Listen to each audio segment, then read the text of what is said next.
Yeah. Will convicted criminals get out of jail early in California? That's a question some are asking today after a new Supreme Court ruling. That ruling says California will have to reduce its prison population by upwards of 40,000 prisoners.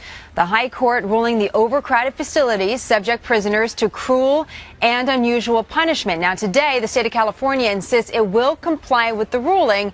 So what happens next? We wanted to explore this. Donald Schweitzer is a former Orange County Deputy District Attorney. He's also a former police officer. Larry Levine is the founder of Wall Street Prison Consultants, and he's a former inmate as well. Evan Halper is Sacramento Bureau Chief for the LA Times, and we welcome you all because there's so many different sides to this story. And Evan, I think the image we have when we hear that headline is the prison gates open and the convicts just go running out. What is the reality of this headline? The reality is it's unlikely to play out that way. The state has 2 years to meet the mandate of the court, and they already have a plan to shift a lot of prisoners to local facilities and other local custody programs. So what's likely to happen is thousands of prisoners will get shifted to local jails where there's some more space, and the state will provide them some funding to house those prisoners. But it's likely that some folks who currently are having to serve sentences, lower level violators like those who violate their parole and serve sentences of less than 90 days, could be released to home detention programs or other forms of custody where they're not in lockups. So as far as a murderer, for example, a murderer won't get moved to a local or a county jail? No, there's no plan under which any murderers would be released or get moved to local custody. But Donald, the Supreme Court, the majority that ruled in favor of this, did say some adverse impact on public safety in some sectors could be expected or is actually a possibility. What do you think about that with your history in law enforcement?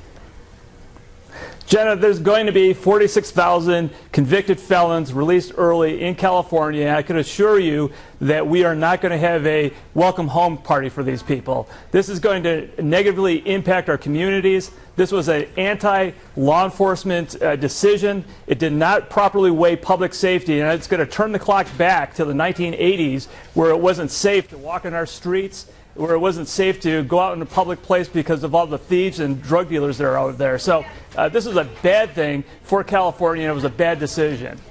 Larry, you've been behind bars. You've been able to, get to know different prisoners. What is your reaction to what Don had to say? Well, I think that U.S. Supreme Court Justice Thurgood Marshall in 1969 really put it the best. An inmate, he doesn't shed his rights at the prison gates, and to leave them inside under those conditions is cruel and unusual punishment. Now, they're not going to let, everyone's right, they're not just going to let everybody go. A murderer isn't going to walk out and hit the streets. They're going to gradually evaluate people at different custody and security classifications and allow the people to go. But there's a secondary implication here. What are you going to do with all these people? The parole agents are going to be overworked. The halfway houses are going to be overworked. Now we're letting these people hit the streets. They're not going to have medical care. They're not going to have jobs. The economy's already tapped out. Yeah. Hey, Larry, the law enforcement is going to be overworked. Police officers are going to have to rearrest these people. We're going to spend millions of dollars bringing these people back to justice and putting them in a revolving door type of a system where they're going to be released. Exactly. And it's just going to be a joke. Law enforcement officers are going to take the hit on this. There's going to be a huge morale problem. People are going to start resorting to street justice again. This is a bad decision. It didn't have to be because the factual findings of the three-court panel were based on outdated information. There was other remedies that the court could have taken besides releasing 46,000 convicted felons into the streets of California. Well, let me just jump in here because, Evan, your paper has extensively covered this story, and interesting to hear about economics and whether or not we have the money to actually deal with this problem in California or any state for that matter.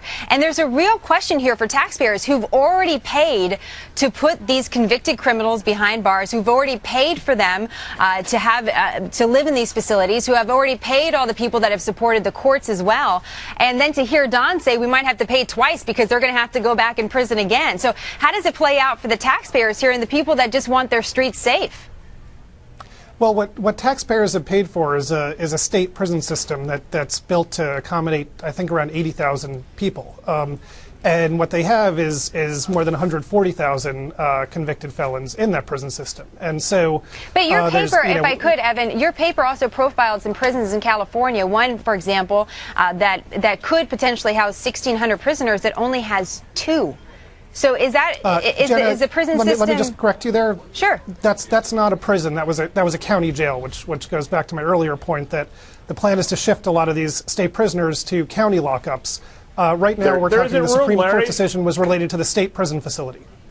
Don, there's no room in our county jail system or other places to put these people. What we need to do the whole is system's packed everywhere. It doesn't matter. Every state, every county jail, every federal prison, the whole system's just stressed out. You've got more people locked up, and the system was designed to accommodate. But Don, if they got to come up with a plan. And to come up with a plan, Don, you know, if one of our family members was in prison, God forbid, and was sick and wasn't getting treatment or didn't have the proper care because there was too many people. Happens every day. We'd probably be the first ones up at that prison saying, hey, they need to be treated. So does Larry have a point there that it's just the system is just broken overall?